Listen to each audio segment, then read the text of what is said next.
Muita gente tem essa dúvida, inclusive eu lembro que nos primeiros anos de treino essa era uma dúvida que ficava maçarocando a minha cabeça. E a dúvida é a seguinte: David, qual deve ser o melhor tipo de aeróbico que eu devo fazer para conseguir perder peso, para perder gordura, para perder barriga? Então vamos lá. Fica comigo até o final desse vídeo que eu vou te explicar sobre cada uma das modalidades de exercício aeróbico e qual é a mais adequada para o seu objetivo de perder peso, de perder gordura corporal, tá bom? Então eu já vou pedir para você clicar no like e se inscrever no canal, porque assim você me ajuda muito a crescer aqui no YouTube, e bora lá para mais um vídeo aqui no canal. Seguinte, quando a gente está falando de algum exercício aeróbico, eu vou definir aqui nos três principais grupos, que são os principais grupos de exercício aeróbico que são mais utilizados. Então a gente tem um grupo de HIIT, H-I-I-T, a gente tem um grupo também de aeróbico contínuo e a gente tem também o grupo do aeróbico em jejum,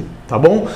Esses são os três tipos de aeróbicos mais comuns de serem feitos. Lembrando que o aeróbico em jejum ele pode ser feito no formato HIIT ou também ser feito no formato contínuo, tá? Mas geralmente ele é feito numa intensidade moderada. Mas tudo bem, você pode estar perguntando, não, mas o que é HIIT, o que é contínuo, o que é aeróbico em jejum, quais são as vantagens de cada um deles, qual queima mais gordura? Então vamos lá, calma, é isso que eu vou explicar aqui para você. Primeiro, vamos falar aqui então do HIIT. O HIIT, ele é um exercício, ele é um aeróbico, que ele é o aeróbico intervalado. Então ele vai combinar momentos em que você vai ter uma alta intensidade no seu exercício e uma intensidade moderada ou uma intensidade baixa.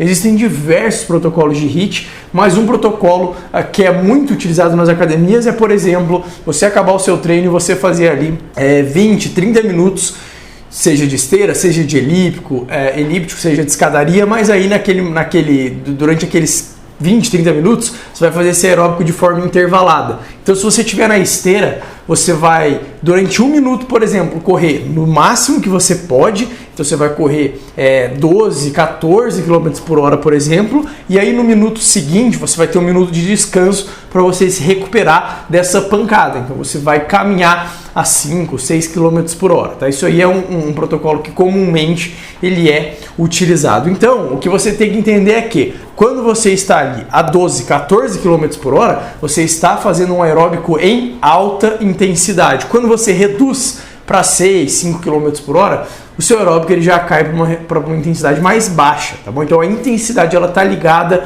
à velocidade que você está colocando ali, tá bom? E a gente também tem aqui no meio do caminho o aeróbico contínuo. Então o que seria um aeróbico contínuo? Seria você, por exemplo, ir lá no elíptico ou ir lá na esteira e você fazer ali durante 20, 30 minutos o aeróbico na mesma velocidade. E geralmente essa velocidade ela vai ter que ser numa intensidade mais moderada, né? Isso porque você ficar durante 20, 30 minutos em alta intensidade é um pouco mais difícil, né? Você que faz o HIIT ali, que corre 1 minuto a 12 km ou 14 km por hora e meio que descansa no minuto seguinte a 5, 6 por hora, você não vai conseguir fazer 14 km por hora de corrida por 20, 30 minutos, né? Talvez se você for um maratonista, preparado sim, aí talvez você consiga, mas do contrário não, né? E mesmo assim, esse cara que consegue correr a 12, 14 km por hora, se ele fosse fazer um tempo menor, ele conseguiria aumentar essa velocidade, tá? Então, aqui a gente está falando de um aeróbico que acontece de forma contínua. Então, o cara, na esteira dele ali, ele faz a 7 km por hora, 8 km por hora, de repente, se for um trotinho, ou mesmo uma caminhada, tá? 6 km por hora. E aí, a gente tem também a modalidade de aeróbico em jejum, que é quando você acorda, você sem se alimentar, no máximo você consome alguma coisa que não tenha calorias, então você está em um estado de jejum calórico, tá? Então você pode tomar uma cafeína, você pode tomar água, você pode de repente tomar algum multivitamínico, isso aí tranquilo porque não tem calorias, né? Tomar um chá. Agora, você não pode comer nada. Tá? Você não pode comer nada que tenha calorias, senão isso vai quebrar seu jejum e aí você não vai estar mais em aeróbico em jejum. Inclusive, um erro muito comum é as pessoas suplementarem com coisas que têm calorias antes de fazer aeróbico em jejum.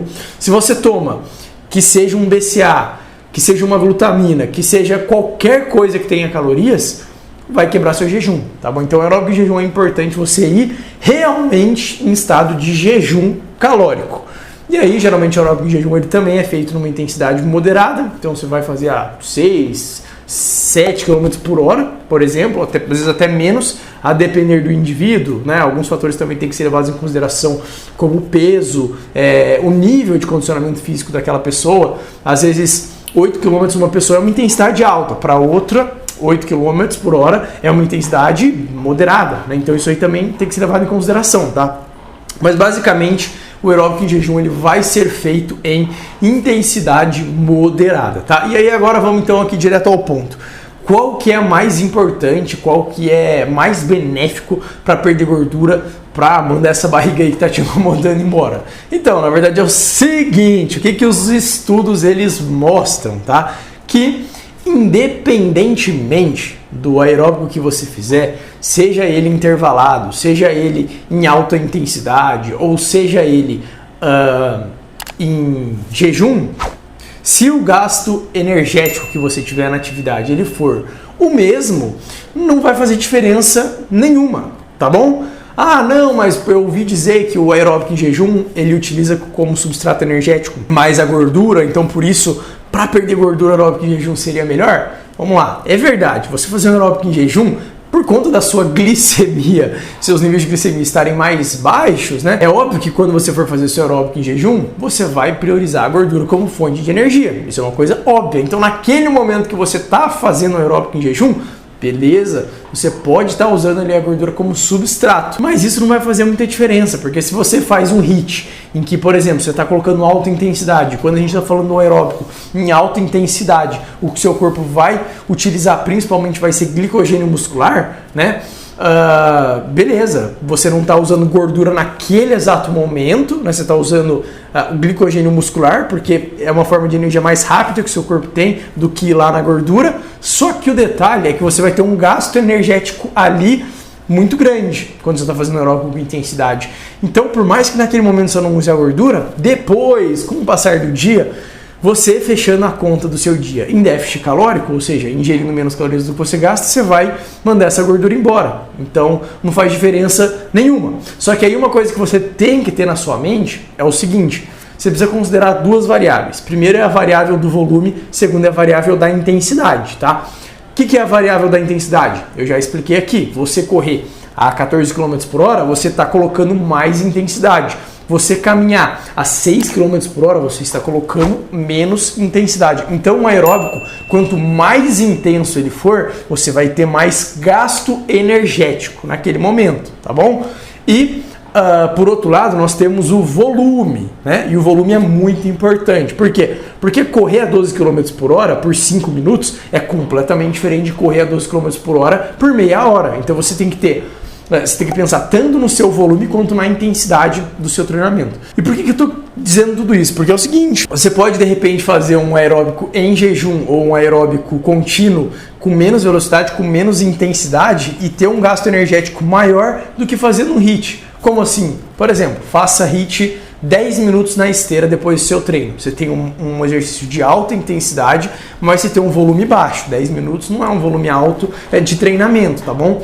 E aí, por outro lado, se você fizer, por exemplo, 1 hora de aeróbico a 6 km por hora, uma caminhadinha, você vai ter uma intensidade mais baixa, é verdade, porém você vai ter um volume mais alto, você vai ter um volume 6 vezes maior do que se você fizesse os 10 minutos de HIIT. E aí aqui, nesse segundo cenário, possivelmente você vai gastar mais calorias do que no cenário ali do seu HIIT de 10 minutos que você fazia no pós-treino. Então, quando você for decidir qual tipo de aeróbico você deve fazer, você tem que entender uma coisa: independentemente dos 3 tipos que você fizer, esses 3 tipos eles são adequados para gerar o gasto e para te fazer perder gordura. Só que aí você tem que pensar qual é a sua disponibilidade de tempo, então quanto tempo eu tenho para me dedicar a um cardio e também ao seu gosto pessoal, né? Então, se você, por exemplo, odeia fazer HIIT, cara, não vale a pena você fazer HIIT, porque talvez não seja nem sustentável.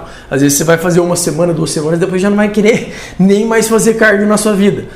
Só que, na verdade, você não precisava nem tentar fazer o HIIT, você poderia já começar direto fazendo um aeróbico contínuo, né? Pensando em gasto energético, você poderia fazer um aeróbico contínuo sem problema nenhum, porque você poderia ficar ali, sei lá, 40 minutos na esteira e ter o mesmo gasto do que se você fizesse 15 de HIIT. Só que aqui 15 de HIIT você não gosta. 40 na esteira numa caminhada, você levaria numa boa, né? Então você tem que ver se você tem o gosto pessoal para coisa, né? Para o tipo de cardio que você quer fazer. E também a disponibilidade, né? Às vezes você não tem 1 hora disponível para fazer cardio. Nesse caso, sinto muito, mas talvez se você quer um gasto energético X, talvez você vai precisar colocar mais intensidade para fazer num tempo menor, se você não tivesse 1 hora depois do treino para poder fazer seu cardio, né? Então, essas duas coisas você tem que analisar, o gosto e a disponibilidade. E aqui eu também vou deixar uma sugestão para você, que é o seguinte: você que treina musculação e que às vezes não suporta realmente fazer cardio. Eu mesmo sou uma pessoa que eu não gosto muito de fazer cardio, confesso para vocês, apesar de fazer eu não gosto, eu tenho que me forçar para fazer uma esteira, uma escadaria, uma bicicleta, um elíptico, que seja. Você pode procurar algum esporte que te agrade, fora a musculação.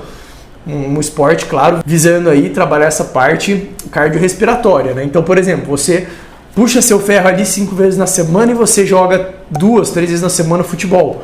Ou você sai para andar de bicicleta com seus amigos, você vai jogar vôlei, você vai fazer natação, você vai fazer alguma modalidade que vai trabalhar essa parte do aeróbico. Porque aí se você junta essas duas coisas, você não vai ter necessidade nenhuma de ficar fazendo aeróbico na esteira, no elíptico, na escadaria. Se você colocar um esporte aí, você com certeza vai ser mais feliz, né? Um esporte que te agrade, você vai ser mais feliz fazendo seu aeróbico e você já vai conseguir cumprir muito bem essa questão do aeróbico. Já quando a gente está falando de um emagrecimento, lógico, o déficit calórico é a coisa mais importante que tem, mas para se conseguir esse déficit calórico, a forma mais recomendada e até mesmo uma forma de potencializar esses resultados é através de musculação mais aeróbicos, não apenas um dos dois, mas os dois combinados, tá bom? Espero que eu tenha te ajudado nesse vídeo. Se sim, não esquece de clicar no like, de deixar aqui um comentário se você tiver alguma dúvida, de se inscrever no meu canal, porque você me ajuda muito aqui no YouTube.